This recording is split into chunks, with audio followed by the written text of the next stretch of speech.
They trigger airbags in car accidents. And they rotate the screen of your smartphone when you tilt it. What are they? They are accelerometers, small devices that record the changes in movement and orientation. My name is Brisson-Curadeau, master student at McGill University, and I want to use this technology on diving birds. What for? Well, to know what these birds are eating. Because since diving birds feed themselves underwater, where we can't see them, it can be pretty hard to know their diet. But having a small device attached to the bird that records its slightest change in movement could tell us what's happening under the surface. Okay, take the thick-billed murre, for example, my research subject. This deep-diving Arctic seabird feeds itself far offshore and sometimes more than 100 meters below the surface. So studying its diet would normally be very difficult. But this bird displays different behavior depending on the type of prey that it is seeking.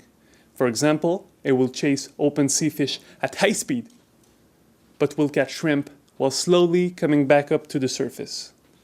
These different behaviors are detected by the accelerometer. So by knowing how a bird moves at a given moment, we could know what type of prey it is feeding on. But hold on a second.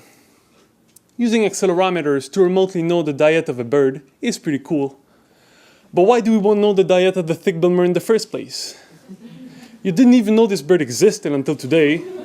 So you may be wondering, why didn't I do my experiments on another bird?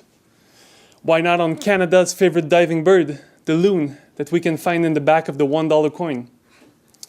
Well, I think Canadians should reconsider what their favorite bird is, because this one's pretty cool.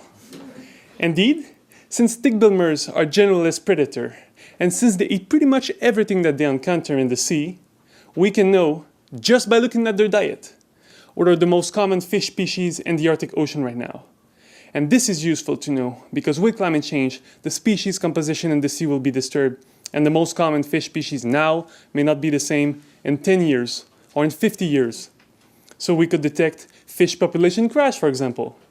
And this just by putting tiny accelerometers, not on the loon, but on the thick-billed murre. So who could have guessed it? We've used this technology in cars. We've used it in iPhones.